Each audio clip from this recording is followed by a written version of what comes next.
All right, so let's make sure we're clear on these first two principles of Leibniz, because I know they're difficult to grasp. So, first principle is this principle of identity. And Leibniz says, look, there are different kinds of propositions we make. Propositions are statements that are either true or false. Some of these propositions that we make are analytic propositions. These are statements that cannot be false. They have to be true.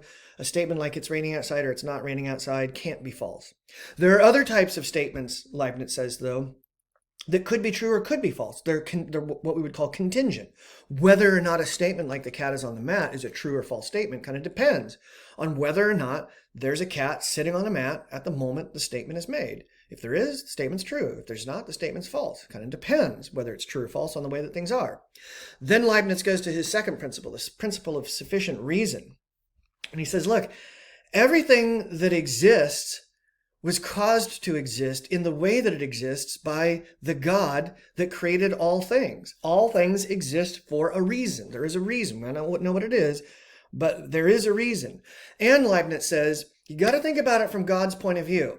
God is all knowing, all powerful, everywhere at all times, and all good, and has a plan, because a God without a plan wouldn't be a perfect God. So God has a plan.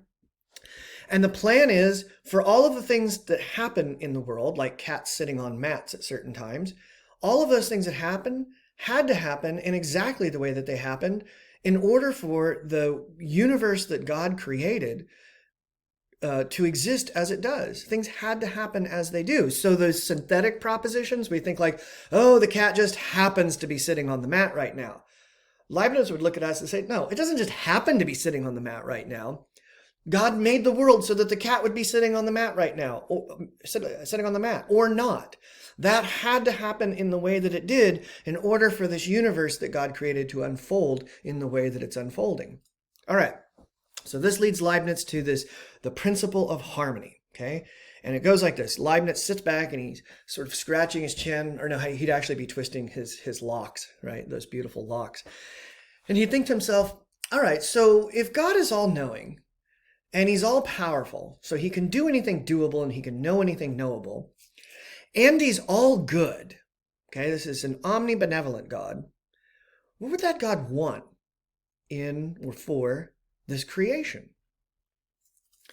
And Leibniz said, well, I think one thing this God would want is maximum existence, right? In other words, if you're all powerful, all good, and all knowing, you would want as much to exist as could possibly exist, because if you had less than the maximum, then your creation wouldn't be as good as it could be, because it wouldn't be as much of that creation as it could be. Okay? So God wants metaphysical perfection, maximum existence. But this God, Leibniz says, would also want as much activity to occur as possible, because the more activity that occurs, the more moral goodness there is that can occur. Okay, so we want maximum activity in this world so that we can exist as much moral goodness as possible.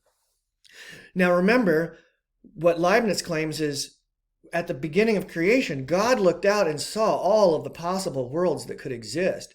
And he arranged the individual parts of each of these worlds in ways that would create the best of all possible worlds, because this God wouldn't want anything less than the best of all possible worlds, because this God is all good. So Leibniz reasons, well, that means that even though the world might not make sense to us, it's the best possible world that could have existed. Even though we perceive imperfections in it, it's the best possible world that could have existed, because this God wouldn't have created anything less than that. And this God can create any kind of world that can exist. So, even though the world may appear imperfect to us because it contains things like starving children and holocausts, it's actually the best of all possible worlds. Now, that phrase, best of all possible worlds, got ruthlessly mocked in the novel by Voltaire called Candide. It's a very short novel. I highly recommend it. It is hilarious. And it's a good summer read. Like I say, it's really short. And one of the main characters, Pangloss, who plays a philosopher, and he's a philosopher who adheres to Leibniz philosophy. And so as they travel the worlds, just witnessing atrocity after atrocity after atrocity Pangloss keeps chiming in and saying like, yep, but it's the best of all possible worlds, and kind of celebrating or seeming to celebrate these absolutely hilariously horrific experiences that Candide and his fellow travelers had. So you can see, so Leibniz has reasoned his way all the way to the conclusion that the world that we exist in, despite all of its perceived flaws, is the best world that could ever possibly be, because the being that created this world couldn't have created anything other than the best of all possible worlds, because it would have been against his nature. He's all powerful, all good, and all knowing. For that God to have created anything other than the best would have been contrary to its own nature. And then you can keep backing up from that and seeing how Leibniz starts this process by believing that this kind of God has to exist with 100% certainty, and then what the implications of that are for what happens, why things happen as they do, and what the quality of the world of all of these happenings are.